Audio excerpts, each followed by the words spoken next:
Greetings and welcome to Mount Olympus. I am Hercules Invictus, and today on Hercules and the Space Gods, I'm proud to bring you the UFO entity Enigma.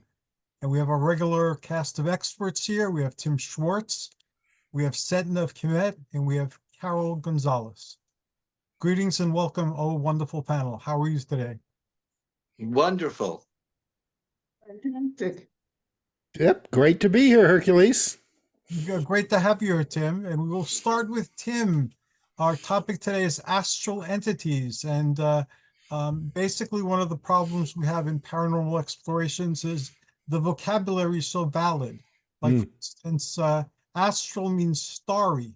So in antiquity, experiences with UFO entities, what we call them today, were astral encounters. They were encounters that took place with humans and the denizens of the stars.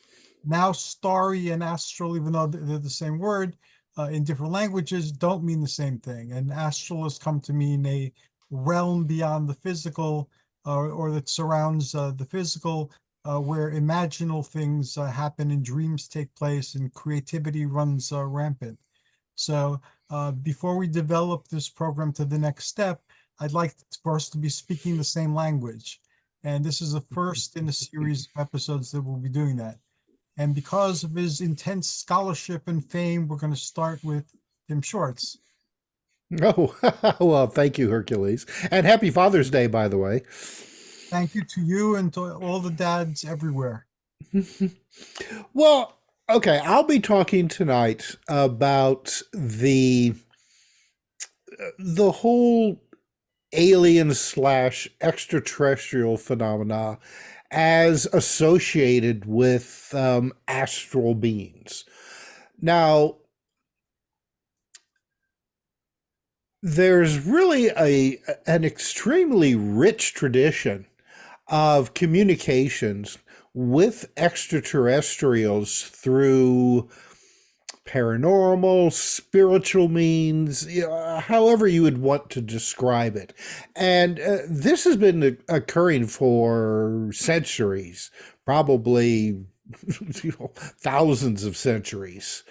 Long before I think the people started seeing strange craft in the skies and started associating them with extraterrestrial visitors. You had people who were receiving messages, communications, and such from so-called extraterrestrials. Really back before written history, you had the shaman and others who would communicate with the astral beings, the spiritual world, and sometimes these communications involved beings who claim to have come from the stars. Now, at one time, this really wasn't considered any more absurd than communicating with, say, spirits of the ancestors, or with nature spirits who may be occupying nearby areas, and you would talk with them and ask for favors in return for favors. Excuse me, Hercules. I'm gonna wipe my glasses off here so I can see a little better. That's better. had a smudge like right in my center of vision. But every once in a while, the communication would shift to creatures that claim to have come from the stars, and this really. And I'll say this again: long before we were seeing UFOs, the extraterrestrials were coming up with different ways to try to talk with us, and you look at some of the old, say, channeled messages, especially starting Well, I mean, you could go as far back, and let me make sure I have my notes right about this, Hercules. You know, you could go back, and I've talked about him before with Emanuel Swedenborg, Apps. who is a Swedish philosopher and scientist. Now, he started his career as an engineer and was a publisher of Sweden's first scientific journal. And I'll attempt to pronounce it here. I think it's like Daedalus Hyperboreus. Now, Swedenborg devoted himself to geometry, chemistry, and metallurgy, as well as studies of anatomy and physiology. Now, you have to remember that Swedenborg, he was born in 1688 and passed away in 1772. So, I mean, you know, he was really on the forefront of scientific theory.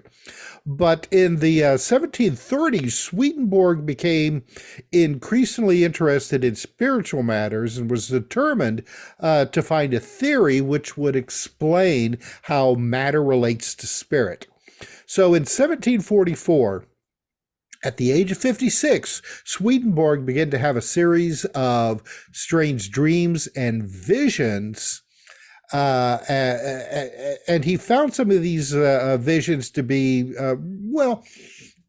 pretty disturbing, and it made him question his faith in Christianity.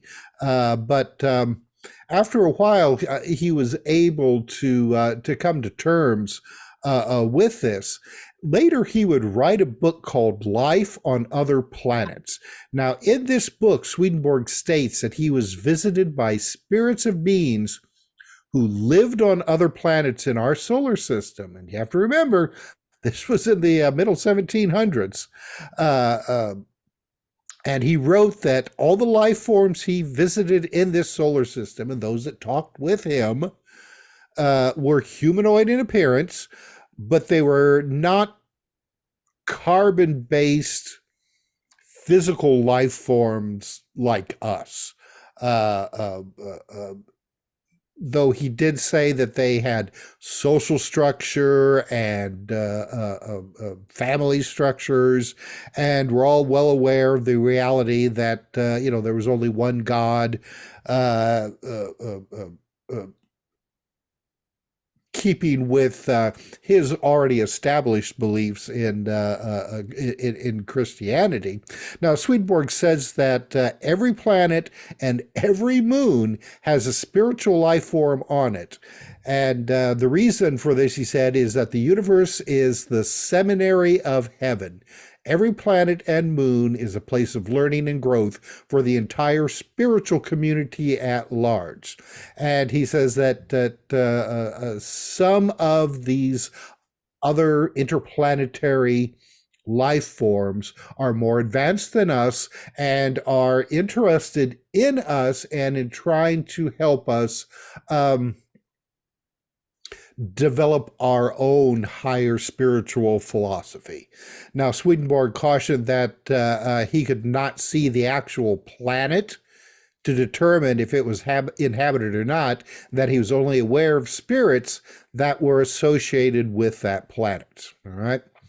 So as we go on into the 19th century with the development of spiritualism, you had an onslaught, really, of channeled communications, not only from beings who said that they were spirits of your passed on loved ones. You know, great Granny Jones is trying to talk to you from the other plane.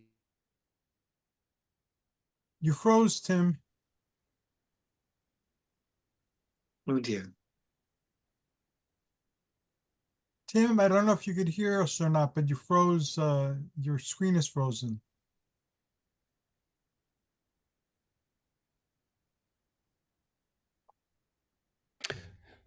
Sorry, It's Hercules. moving now. Yep, sorry, Hercules. Yeah, it looks like the spirits are trying to communicate through my internet there. But where I left off was that the spirits were trying to communicate through the spiritualism movement of the starting in the 19th century, some of these communications also involved extraterrestrials. There was a whole movement, especially starting in New York, the state of New York, and then up the East Coast, where a lot of the higher society, let's put it that way, was communicating with a series of claimed to be extraterrestrials that were talking about new technological advancements that were coming from not only from the world of spirit, but from the extraterrestrials who were hoping to lead the way to a new scientific era on the planet. And some of these socialites actually brought this information to a guy named Nikola Tesla and said that the extraterrestrials had given them basically blueprints on how to build a ship that would take them off the planet and into the stars. Now, Tesla, despite what people may have heard, really at that time was not interested in psychic phenomena. He was a fairly practical man, so he kind of he didn't kind of he did he dismissed all of this, but it's interesting because a lot of other books have said that Tesla was a part of this group and this movement to advance science through the use of channeled communications, especially from the extraterrestrials. But nothing really, unfortunately, ever came of that. And I've actually have spent a lot of research time trying to locate some of these channeled papers that supposedly had diagrams and blueprints and instructions on how to build these spaceships. And so far, I have not been successful in finding anything. There is stuff on the internet, but it's spurious. And I would not, I would not believe in any of it. Now, He's supposed to have been a Venusian as well, according to some people. Oh yeah, Aries, he's an archangel. Mm-hmm. Yeah, there. I can't think of there was an author that Tim Beckley actually published some of her stuff that that was her hypothesis that Tesla was a Venusian set to planet Earth. But I think that does humanity a disservice, thinking that we're not capable of producing somebody as intelligent as Nikola Tesla. And maybe I'm wrong, but I think that that our species has the potential for greatness with people like Tesla and Leonardo da Vinci and others. But I think there is this conceit with a lot of people that that we're just not smart enough, and nor will we ever be smart enough to be able to do the great things that some of these so-called astral beings are trying to instruct us, and that it requires a walk-in entity, so to speak, that come from other worlds and take over a human body in order to help us evolve, not only spiritually but with technology. But I think Tesla is a good example of just the great things that our species is capable of. Uh, Now, you also have lots and lots of channeled communications by the use of automatic writing, Ouija boards, believe it or not, which I never encourage people to play around with Ouija boards. But I have a pretty good collection of stories of people who communicated allegedly with extraterrestrial beings. Through Ouija boards. There was one story that took place in 1964, and this involved a man by the name of Peter S. And this story came to me from author Stephen Wagner, who knew of my interest in this stuff and sent it in my direction. And I guess that along with his aunt and uncle, they were playing with the Ouija board when a spirit who called himself Ethan, Ithan, came onto the board and claimed to be from the planet Venus. Now, this entity communicated for a while, made several types of predictions, and then disappeared. So about 5 months later, this guy's brother-in-law, who lived in Calcutta and came by for a visit, and had just happened to mention that him and his family, a few months previously, had been playing with the Ouija board again, with no prior communication. And he said that a Venusian named Ethan had came up, made the same kind of predictions to them, and then vanished. Now, later, when Peter and his family had moved to Australia, they were watching a television show called A Current Affair. I think that may still be on somewhere. And the announcer interviewed a Sydney clairvoyant who claimed to be in regular psychic contact with a being from Venus whose name was Ethanus. Ithanus, basically the same name except with the US on the end. So that's it's one of these stories that kind of like synchronous events, coincidence. Sometimes they're interesting, but what was the meaning of that? Was there a flying saucer overhead that the extraterrestrials inside were having fun and messing around with people here on planet Earth? I don't know. But if you look at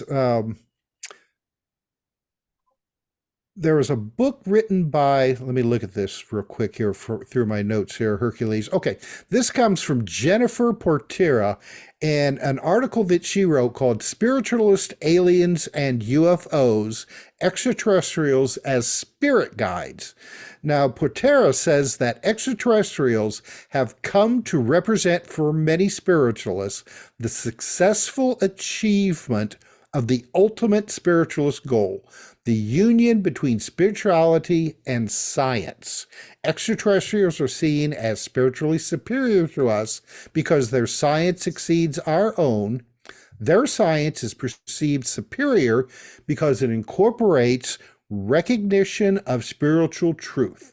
So consequently, within the North American spiritualist context, the adoption of extraterrestrialist spirit guides can be seen both as a rationalization of spiritualist beliefs through a strong idolization of science and as a critique of orthodox science for ignoring the spiritual realm.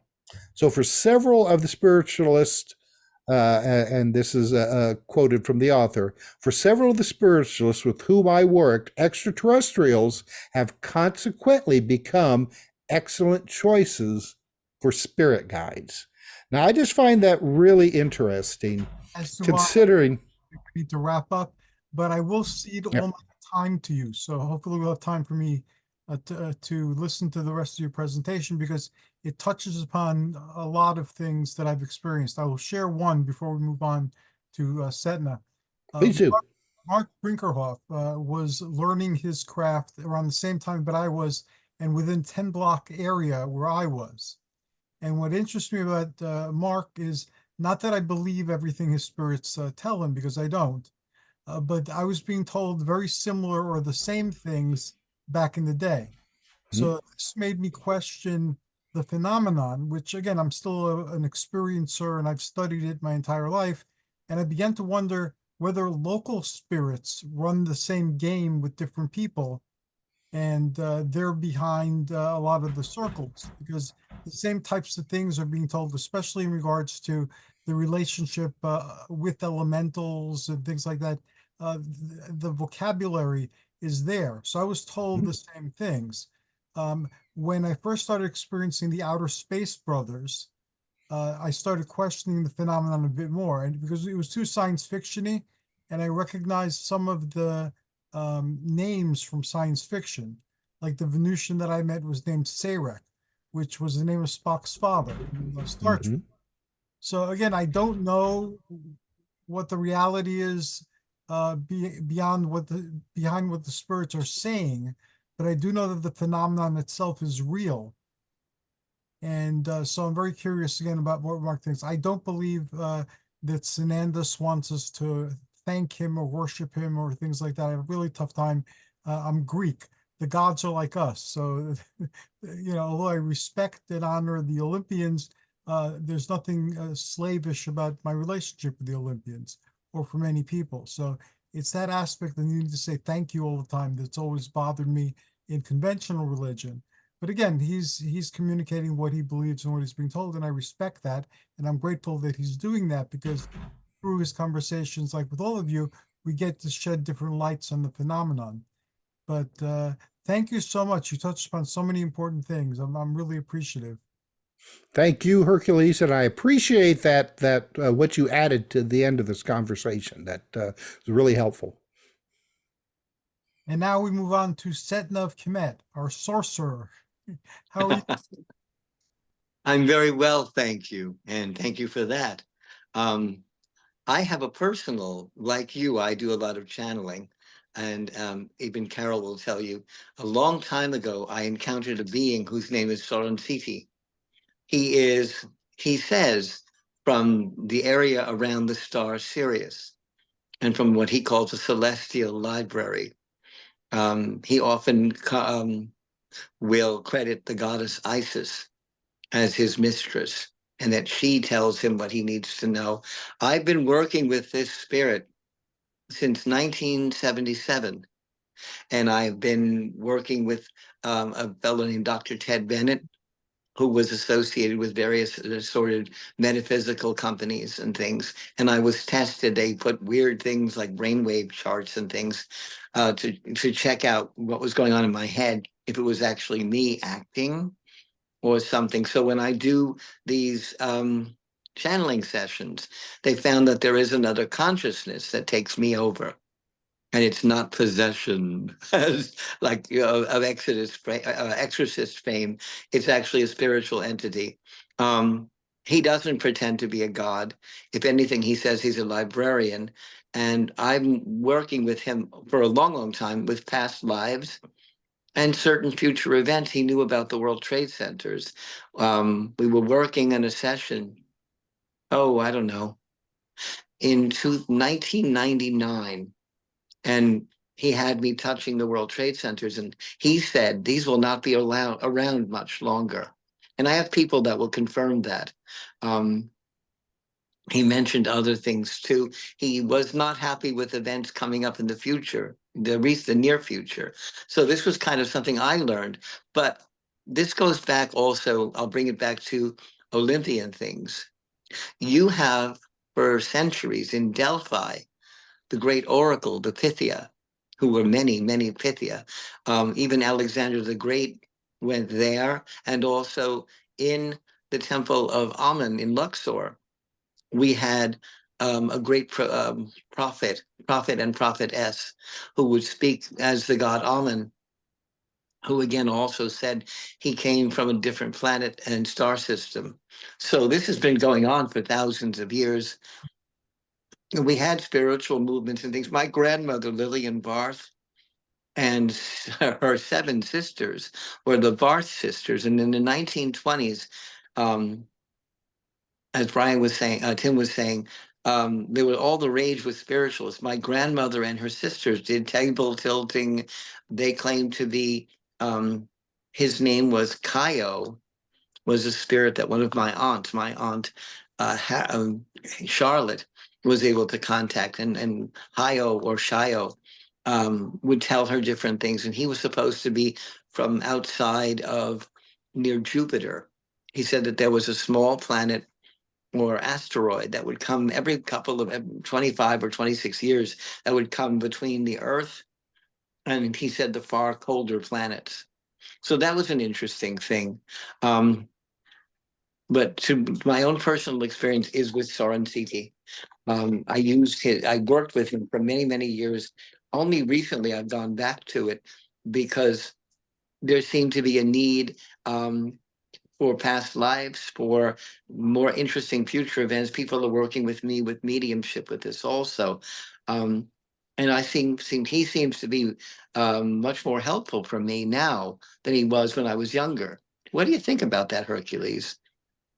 I think it's interesting. I'm looking forward to hearing more. Okay. Well, I'm looking forward to going forward with this. My sister is what they would call a Pythia. It's very fun, very short, quick little story. My friend Daniel's mother was going to have her 6th child. The doctors advised her against it because she was 48 and a half. And she developed, there's a kind of a diabetes that women that are pregnant have sometimes. And they also told her she had a threat of leukemia. And she didn't listen. And they were going to take the child early, a cesarean section, several weeks before she thought it would be born. She asked whether the child was a male or a female. She'd had 5 sons, 6 sons, 4 sons and a daughter, Lisa. And my sister said, because they all told her it would be a girl and a Taurus. And my sister shook her head and said, no. Her guides, and she claimed Apollo as her guide, told her that it would be a boy and a Gemini. And sure enough, when it was born, well, weeks before they knew later, that it was a boy and a Gemini, not a girl and a Taurus. So my sister is also very psychic this way. She doesn't use these energies like my mother. She says, oh, that's a lot of faldera, a lot of nonsense, because she dismisses her own abilities, which I find kind of sad, because she's very powerful, and she doesn't want anything to do with it. She says it's something that, annoys her more than anything else. That's fascinating. I find that the spirits often have predictive abilities. I've shared this on the show before, so I'll share it again. My band of spirits back in the day when I was doing mediumship told me that someone of vital importance to my life had wandered into my life. And I couldn't think of anybody who would fit that definition. So I questioned it, and they said, no, you'll see that someone has entered your life. And I didn't for very many years. And then when I hooked up with Athena turns out used to write for a fanzine that I used to publish. And she had entered my life around that time when the spirits told me that. So although it took decades to happen, it did happen just like they said. And then Athena and I discovered that we crossed paths many times before then, even into childhood, and weren't aware of each other, even though we were in the same space. We used to go to the same Rickles and look for the same types of books. Oh God, Rickles. It was pretty amazing. We have the same connection, Hercules. We both grew up. I grew up on Long Island. I'm from Brooklyn. I lived for a long time in Manhattan in the West Village, and then on the Upper East Side after a while, and then went back to Long Island. But we crossed paths at Magical Child, I'm told, that too. many, many times. Sure. Herman always was putting on from home, the Magical Child, and the Warlock shop before it. I knew it when it was the Warlock Shop. I knew it when it was before that, when it was a catalog that Herman had just put out. And it was a terrible newspaper print catalog that he had for many years. I had lectured at the Magical Child, mostly about Tutankhamun and the 18th and 19th dynasty gods and goddesses. So, but this was kind of an interesting thing that, you know, I knew about you before we can't crashed into each other, as it were. I kind of knew you were there. Also recognition beyond the fact, you know, because I meet a lot of interesting people, but it clicked with you that I knew you from someplace. I didn't know if it was on the astral plane. I didn't know if it was in a past life or in this one. But the more we talked, the more I too came to the conclusion that it had to be a Magical Child, because that was one of my I'm sure. Although I also did many, many psychic fairs. The Eyes of Learning, I lectured there. I was also at Programs for Human Development in Connecticut, and many, many other.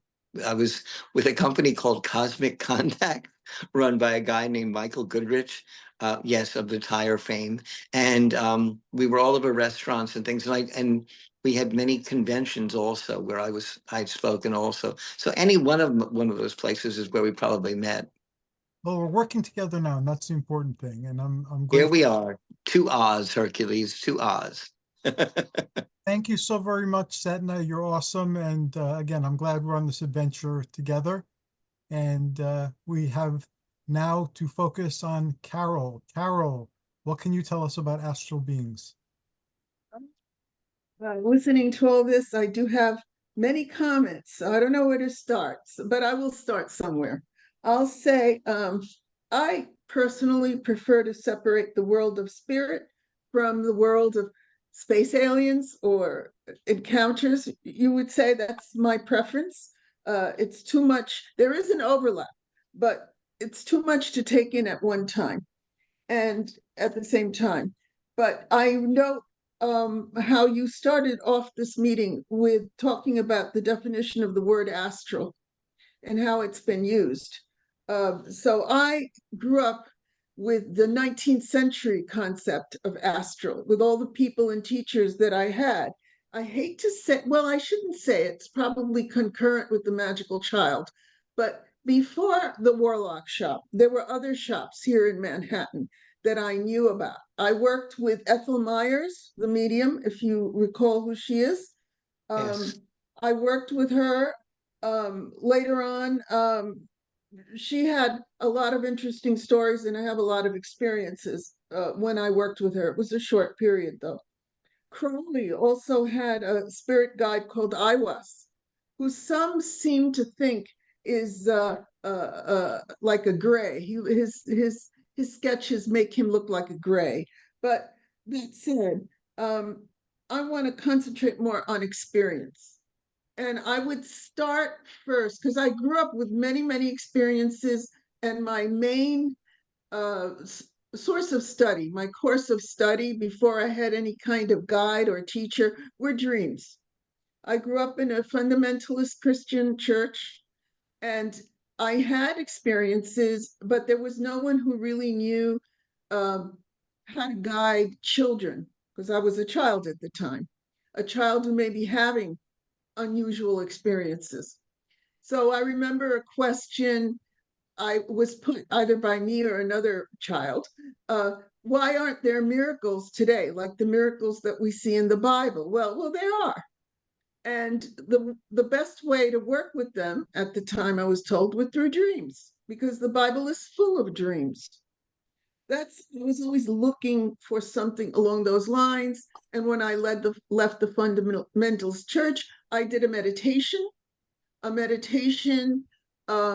that was about guiding me to the right source, to guides, to different ways of thinking. So the first jump I made was to the Lutheran Church, not a big jump in your mind, but for me it was a big jump, and then to the Episcopal Church. I discovered the Weiser's bookstore, which I'm sure all of you have heard of and they know. Oh, well. And some little journals I came across. journals written by, let's say, you, me, nobody famous, but they were the journals were about people's personal spiritual experiments. And I came across one that was about a man who worked with the astral. He talked about how he would put himself into the state of mind and that he would do this meditation and he described the different stages of the meditation until he got into, he left his body. He described all these little states. He left his body and he moved into this other realm of being. Mm-hmm. He even had maps of this other realm. I'll ask a question. Right now I'm seeing a speaker, Setna. Are you getting me or? I see you well, yes. Okay, it must be my setting. I just want to make sure I'm getting across. So I decided to do the same meditation as was described in this book. And lo and behold, at the same time, I did a fast. It was an Edgar Cayce style fast that was supposed to be for purification. I did the fast, and I came to a consciousness where I actually left my body. As I speak, as we sit here, I actually left my body and walked around my room. I didn't want to go anywhere else, actually. I was a bit afraid. What did I let myself in for? So I pulled myself back into my body. It happened spontaneous another time. And I just I knew to focus on a point that brought me back into my body, and I was fine. At that time, I lived with my mother, and I recall I got up. I felt something strange that I felt I had to drink some juice or something for energy. That was the last day of my fast. And I literally fell out of my body. And my mother helped me up. I could feel her. I was still in my body. I could feel her moving me, but I wasn't moving. She was dragging me actually, but I felt like I was moving with it. I just felt I have to stay in the body. That was my big experiment. Another time I had something come through me through meditation, and it left a message through automatic writing, I guess it was. And it said, challenge, challenge, challenge. Rather than being afraid, I thought I would take that as a challenge for learning, a challenge to move ahead in that realm. I also wanted to add, I don't want to leave this out, Malachi Martin, who was, you may know him as a priest. He wasn't really an exorcist, I understand. He assisted in exorcisms, but he was a priest who was very familiar with this type of work. And he said that demons, as that was what he worked with, worked on a specific field. And I think he was describing the astral field. So you found all sorts of beings, angels, demons, whatever, in that realm. That little book that I read, that journal of this particular man's personal journey, described some of the things that he went through. There was a layer of what he felt were like body parts. It wasn't really, or pieces of things. It was a lower level vibration. Then you could raise yourself to a higher level where there were other things, etc., and so forth. So I'd mention that because that's something I worked on through dreams. I may still have that journal. I have other journals of other occultists working on a small scale who write their experiences, all learning experiences and all very positive things. So I think I bring that up in this talk. Do you have anything anyone wants to say about it? I actually do.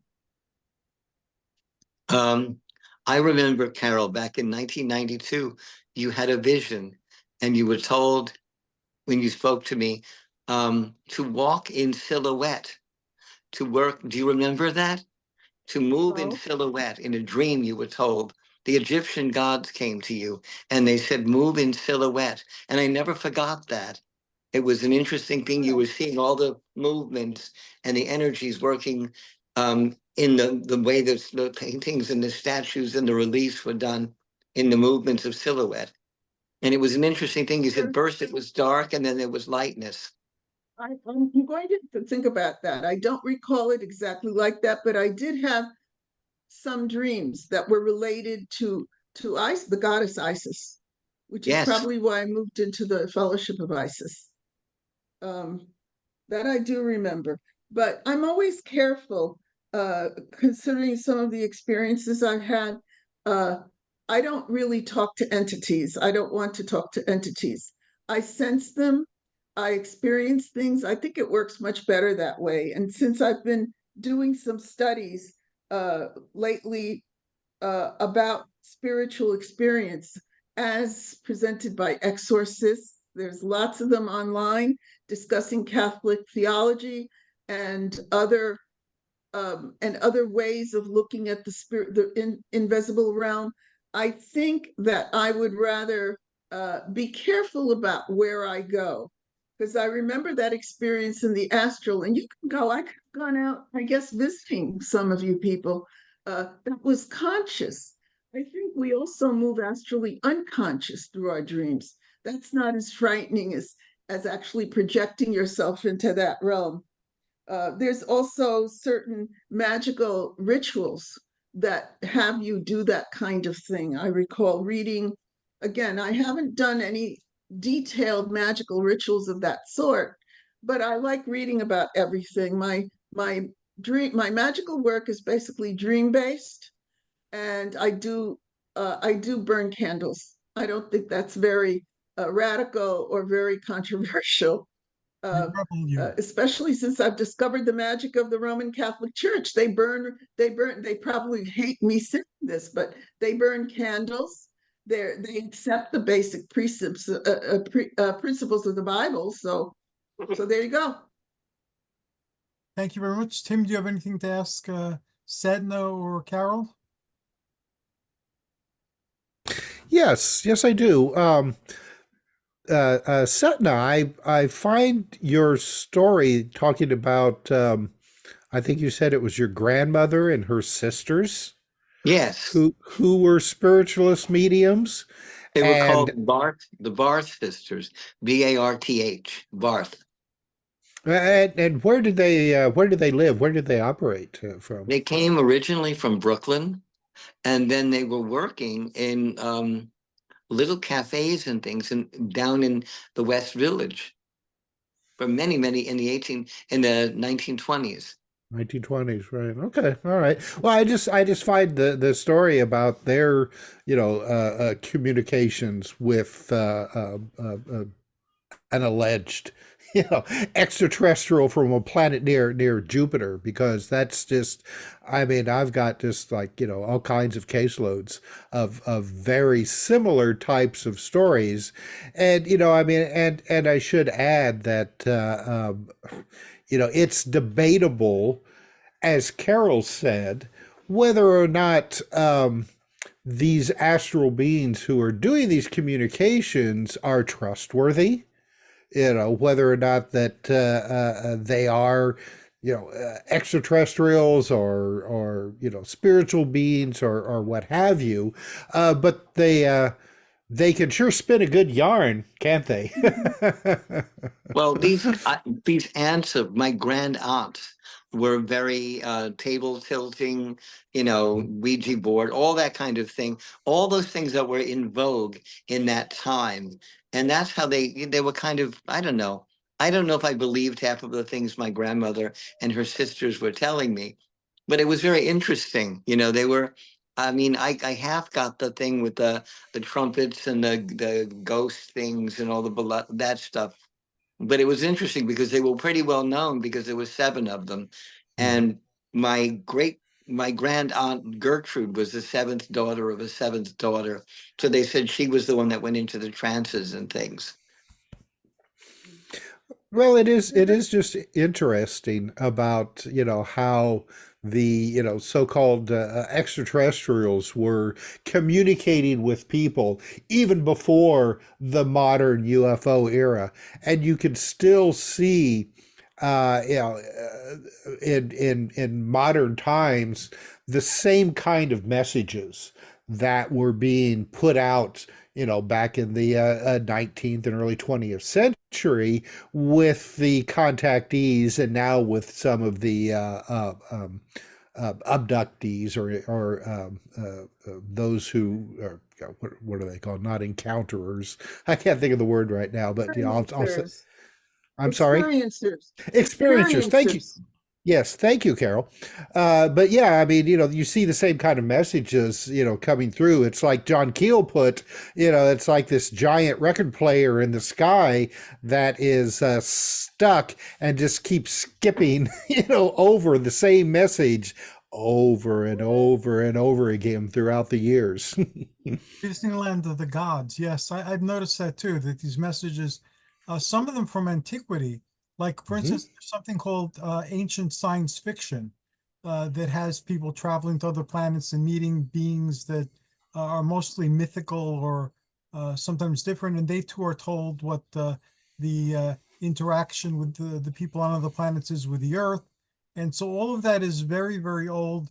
We've talked about the ancient aliens, especially when they describe Greeks, Egyptians, and other ancient people, and you put that template on top of the experience, and that explanation accounts for a lot. But again, I've always thought that these are stories, and as people, we tend to live in stories, whether it's a Roman Catholic story or a pagan Egyptian story, or whatever. We place ourselves in these stories, and they color how we live our lives. And some of the phenomenon we're describing and we're experiencing are very old indeed. And you could weave them into any story you happen to believe in or that you're telling at the time. Oh yeah, very much so. Go ahead, I'm Carol. sorry, I'm sorry. just wanted to add one thing, since you were talking about the different kinds of spirits that were common in different eras. I recall with in the time of Ethel Myers that all these mediums, I also met Sybil Leek, that was another one. They all had Native American guides. Yes. I'm guessing that Native Americans knew the landscape of the astral world a lot better than most. They were guides. I had Atlanteans, I had an ancient Egyptian, I had people from Venus, I had all sorts. It was quite a menagerie of people as spirit guides. They were distinctly different, and they existed beyond my imagination, which was interesting because other people had encounters with them, and that led them to me, or they were able to communicate with me what they were told. It sounded very similar to what I was being told. So again, the phenomenon is real. I don't believe it's represented itself honestly or clearly, but I'm convinced that the phenomenon itself, whatever it happens to be ultimately and eventually, is real. And sometimes words don't mean the same thing. Like for instance, the word noble and gentle. We have an idea of what those things mean to us. They're very high-minded principles. People are noble, people are gentle, but they come from the words nobility and gentry, neither of which was considered very noble or gentle in the sense that we consider those words to be. And they would kill you for nothing if you're trespassing on their land, or if you're killing one of the deer that's their province to eat, or if they conquered you. They wouldn't be very noble and gentle by our definition. And the same thing with angels and demons. The word demon comes from daemon, which could mean your higher self. Socrates, the spirit that spoke with him, it was called his daemon in antiquity. And they were considered to be in between spirits, in between the earth and the heavens, or in between the earth and the underworld. And just because you're an underworld demon didn't mean that you were bad. And you could be a heavenly demon and you could be good. Those were qualified by agathos daemon, which meant a good daemon or an innocent daemon, and kakodemon, which meant a bad demon. And the word angel just meant messenger. If you gave Setna a message from Herman Slater, you're an angel by Greek definition. And angels could be intermediary spirits, but they weren't necessarily intermediary spirits. archons, which a lot of people are making a very big deal about now, as evil computerized robots that control our reality. Archon just means leader. It was a position of leadership in Athenian government. But certain spirits were considered leader spirits, or Elohim. That's the same thing. Elohim means lords. And lord, even in our language, could mean a supernatural being. It could mean a boss. It could mean a boss of a household. We have the words meaning. So when looking at ancient material, or even material that's not ancient, it really is important to get a sense of what the vocabulary is actually talking about, because it's very misleading otherwise.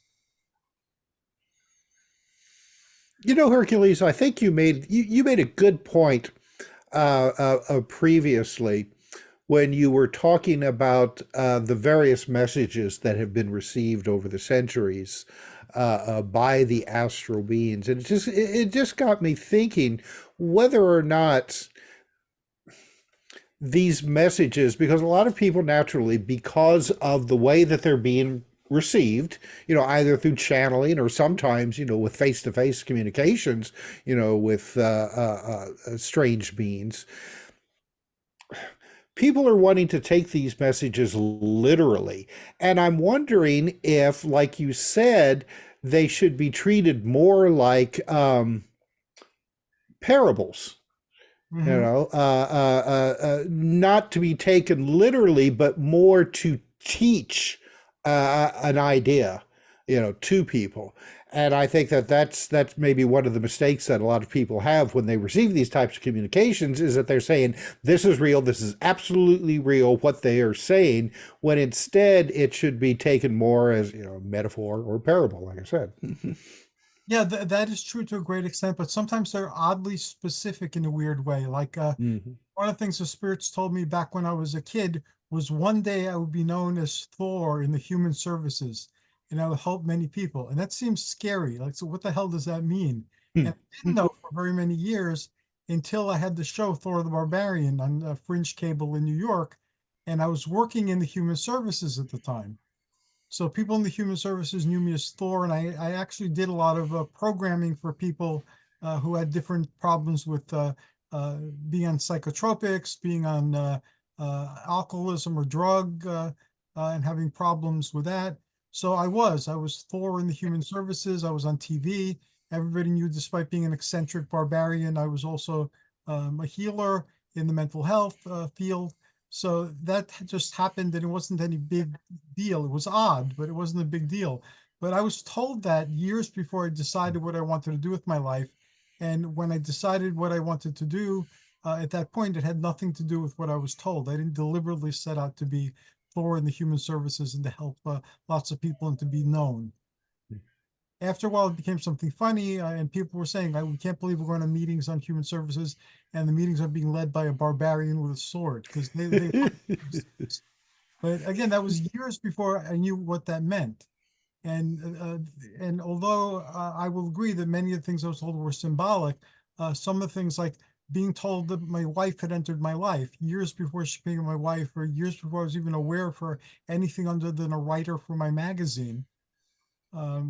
Yeah, so you get those oddly specific things. I remember once the spirits told this woman that her husband was going to die in 3 years, and instead of generating more conflict, just let him transition in 3 years, then she'd have a freedom. And 3 years later, he died. And I'd forgotten about that, because a lot of times when you're in trance, you're not there. You can go off and have astral adventures and gallivant.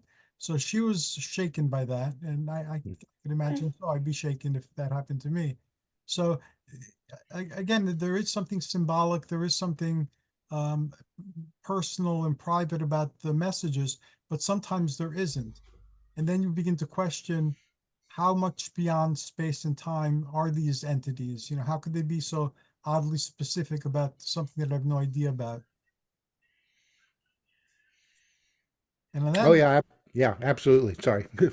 on that note, we're wrapping up. But Tim, we'll start with you. How can people contact you, and what did you want to add to the last few sentences?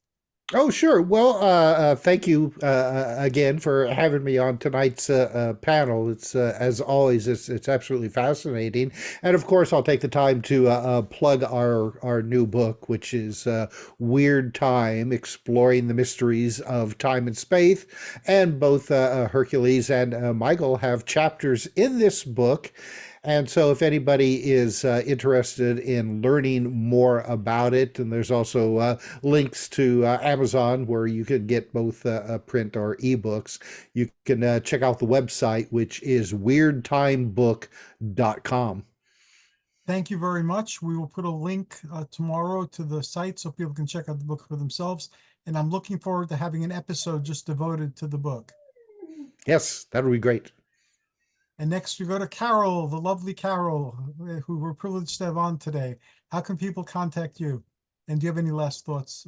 Look, anyone can message me and tell me why you want to contact me if you have no one in common with me. I'm on Facebook, Carole Gonzales. They're welcome to friend me and chat with me. Thank you very much. And last but certainly not least, Setna of Khemet. Okay, there's a bunch of ways you can reach me. The newest one is TikTok. You can get me at Comwest, KHAEMUAST_Uchat. You can get me at Michael K. Waterman on Facebook. You can get me on Facebook also at Phono Wizard. You can also reach me by phone, 516-650-3691.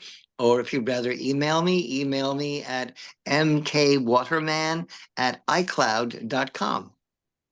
Thank you very much, Setna. I have one quick story to share, and I might have shared it with you guys before. But when I was very young, but I was doing the deep trance mediumship, lights used to go out, and it wasn't because they had automatic sensors that would shut off when there were no cars passing. This was way back when, 50 years ago, 50 years ago. But the lights used to go out if I was walking down the street in sequence, or sometimes every other light would go out or something.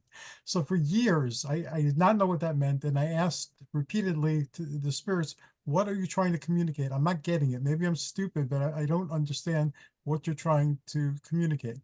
No answer. They continued going out. So one day I was really angry at it, and I said, look, I can't fucking understand what you're trying to communicate, other than the fact that you're there, which I acknowledge that something's there turning off lights. I don't know what you're saying, so please stop. And it did. It stopped. After that, it never happened to me again until they started putting those street sensors on where it would happen to anybody who wasn't a car who was going down the street. So again, I don't know what that was all about, but it happened that way. So thank you, everybody. It's always a pleasure and an honor to be talking with you. I look forward to our next conversation, be it on or off the air. And again, happy Father's Day to all the dads in your life, past, present, and future. Thanks, Hercules. Hey, good night. Blessings, Hercules, and good night. Blessings and good night. This will be up tomorrow. And let me find the button now.